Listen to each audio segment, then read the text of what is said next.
si on sent que celui qui nous parle et celui que je prie est porteur de vie, on va se lever plus rapidement et plus souvent. Tout est donné dans une totale gratuité.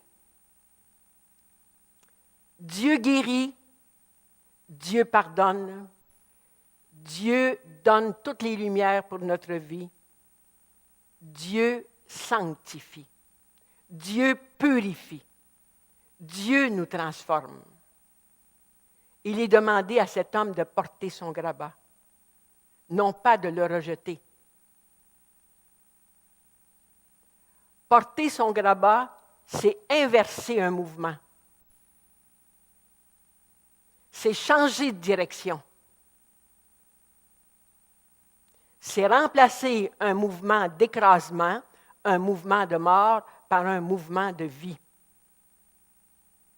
Porter son grabat, c'est cesser d'être replié sur soi-même et d'être agrippé à son mal. Nous aurons souvent dans notre vie notre trajet à faire pour porter notre grabat. Porter son grabat, c'est un geste positif. Rester couché, c'est un geste négatif.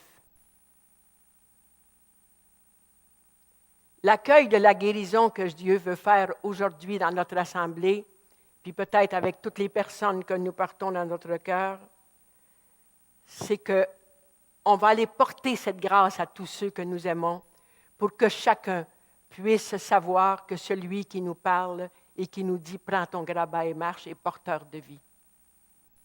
Pas juste pour moi. Parce que moi, dans mon cœur, dans mon sang, j'ai donné la vie. Donc, ça va aller à ceux à qui j'ai donné la vie aussi. Croyez cela. Nous devons rejeter nos vieilles habitudes, nos vieux vêtements. Prendre un vêtement de vie qui fait en sorte qu'on se tient debout, dans la foi. Il ne faut pas s'affoler, hein? Des rechutes, là, c'est normal. Le pire, ce n'est pas la rechute. N'ayez pas peur d'une rechute. Le pire, c'est de ne pas se relever, de rester couché. Le pire, c'est de ne pas se remettre en route avec la grâce. Compter sur la grâce, toujours compter sur la grâce, ça relève de la puissance de Dieu. Et ça nous fait nous empêcher de nous sentir impuissants devant tout ce qui nous arrive. Prenez ce leitmotiv, hein, tout est grâce. C'est très aidant. Je n'ai pas besoin de regarder l'événement pénible. Je sais que le Seigneur, tout concourt au bien de ceux qui aiment Dieu. Le Seigneur aurait pu dire, ça ne va pas être vrai, tout, là. Il aurait pu dire, bien, dans votre vie, il y a certaines situations qui vont concourir à votre bien. Mais ce n'est pas ça. C'est quoi la parole? Tout concourt au bien de ceux qui aiment Dieu. Donc, tout est grâce. C'est vrai? Amen. Oui, je m'aime comme je suis. Oui, je m'aime de tout mon être. Je n'attends pas d'être saint pour céder à l'amour. Oui, je m'aime tel que je suis. Oui, je m'aime de tout mon être, même dans ma faiblesse. Je te donne mon cœur. Je connais ta misère, tes combats, tes péchés. J'aimerais ça si... j'aimerais ça. Oui, j'aimerais ça. Qu'on prenne vraiment conscience pendant cet enseignement et jusqu'à la fin du congrès, qu'on puisse vivre davantage dans l'Esprit Saint. Ouvrir tout notre être à l'Esprit. Vous savez, il cherche à entrer. Il veut mettre de l'ordre en nous.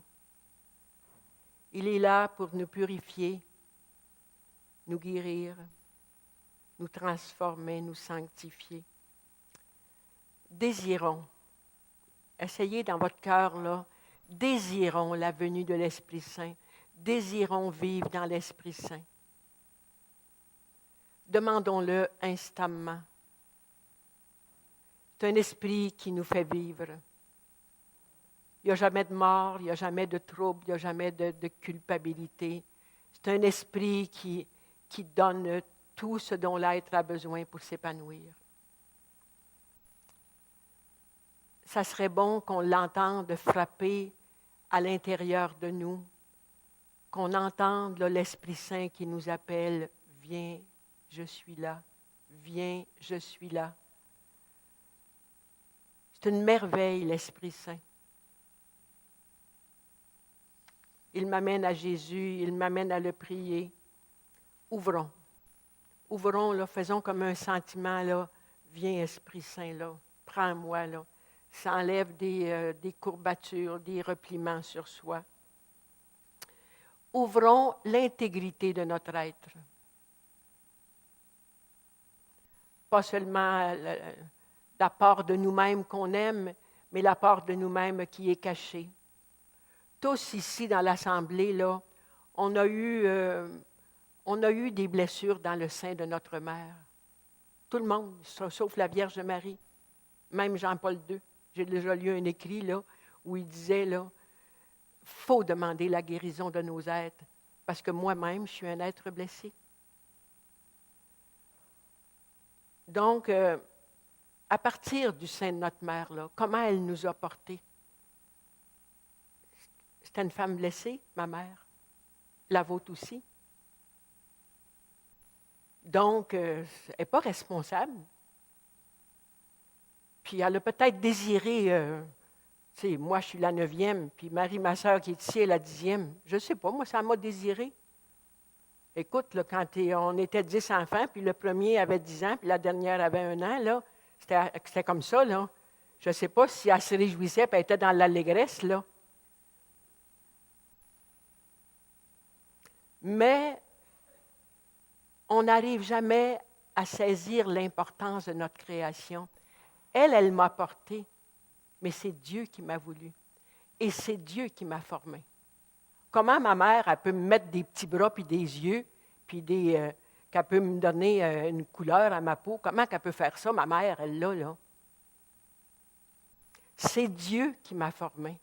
C'est Dieu qui a fait l'être que je suis. Donc, on va ouvrir l'intégrité de notre être avec tout ce que ça comporte. Comme on a tous des blessures plus ou moins profondes dans le cœur de Dieu. Je vous le dis, la petite Thérèse, là, quand elle a pris conscience qu'elle avait de la difficulté à accueillir la mort de sa mère puis le départ de Pauline pour le Carmel, quand elle s'est trouvée là, dans l'infantilisme puis qu'elle s'est dit, là, ça va faire, là, c'est fini, là, elle a eu la grâce de faire un choix définitif et de ne plus revenir en arrière. Et ça a été sa guérison complète dans son être. C'est une sainte. Est-ce qu'on désire ça, nous autres aussi? Vous savez, on peut être très à l'aise dans notre corps, puis on a perdu le chemin de notre cœur. Notre cœur est en sommeil. On peut avoir développé toutes nos facultés, notre intelligence, mais nos émotions sont enfouies et on se ferme à ce qu'on devrait exprimer de notre être. Beaucoup vivent sur le plan affectif. Ils sont envahis par des sentiments parfois même désordonnés. On s'épuise à vouloir être en forme, puis vivre dans l'amour, puis on ne prend pas le bon chemin. Notre être humain, c'est un tout. Et tout ce qui me meut fait partie de ce que je décide aussi. Mais si c'est avec la grâce, peu à peu, tout va se transformer. ma vie appartient à Dieu, puis le jour où je serai dans l'éternité, ça appartient à Dieu aussi. Il faut se présenter tel que nous sommes devant les autres et devant Dieu. Et ne pas craindre de lui faire confiance. La confiance en Dieu, jamais de remise en question sur ce que j'ai décidé pour lui, cela va vraiment apporter des guérisons et va pacifier mon être. Parce que je me redis sans cesse, en Dieu, il n'y a qu'une puissance, c'est la puissance de l'amour. Que moi, je demeure pécheur, j'ai besoin souvent du sacrement de réconciliation. Le Seigneur, il est heureux dans mon être si je continue à le chercher. Il aime le pécheur que je suis. Il veut le sanctifier, mais il l'aime. Que je fasse un péché, ça ne fait pas plaisir à Dieu. Mais si je me relève, il reconnaît que mon être veut toujours être avec lui. Et vous savez, aujourd'hui, là, notre monde, nos communautés, même au sein de notre Église, on cherche, on papillonne. Ah, ça serait bon pour moi, là, cet exercice-là. Là. Le tai chi, la méditation transcendantale, le yoga, ça se donne même dans les écoles. Ah, tiens, la puissance, c'est bon ça me ferait du bien ça. Ah, tiens, mon horoscope, c'est une bonne tireuse de cartes, ça ne dérangera pas ma foi. Frères et sœurs, attention. Faites discerner ce que vous choisissez dans vos activités et les livres que vous lisez. Parce que ça fait dommage à notre foi, ça brise la conscience et c'est contre le premier commandement de Dieu. Un seul Dieu, tu adoreras et aimeras parfaitement. J'ai beaucoup lu et je me suis beaucoup documentée sur toutes ces techniques orientales, sur tout ce qui regarde le Nouvel Âge, l'occultisme et l'ésotérisme. Si on a touché à ça, on ne se tape pas sur la tête. Quand on ne le sait pas, on pense que c'est correct. Mais quand j'en prends conscience, d'abord, je demande pardon au Seigneur, je demande une prière de libération et je remets cela au sacrement du pardon. Là, la remise est en ordre. J'avais chez nous, dans ma région, un homme qui faisait partie du renouveau charismatique. Puis, il était maître yoga. Mais il ne savait pas. Un bon monsieur. Puis un jour, je donne un enseignement là-dessus pour donner de l'information. Puis là, il vient me dire, il dit, je ne sais pas quoi faire avec tout ce que tu as dit, là. Je dis, on va faire un ministère de libération, puis tu vas aller au sacrement du pardon. Puis j'ai dit, après, puis là, il venait me voir après, il dit, je suis allé. Oui, mais j'ai dit, il y a les conséquences. Tu as été libéré, là. Tu es en état de grâce, là. Tu es bien dans ton être. Mais j'ai dit, il y a les conséquences. Ça a fait dommage à ta pensée, à ton esprit, à ton intelligence, ça a fait des dommages. Fait que j'ai dit, tant qu'il y aura quelque chose qui va remonter, au sacrement du pardon, tu donnes les conséquences. Seigneur Jésus, je remets toutes les conséquences qui sont encore dans mon être avec l'exercice du yoga. Puis j'ai dit, là, tu les nommes. L'agressivité, puis souvent des mouvements de révolte intérieure, des peurs. Tu donnes ce que tu vis. Ça, c'est pas bien.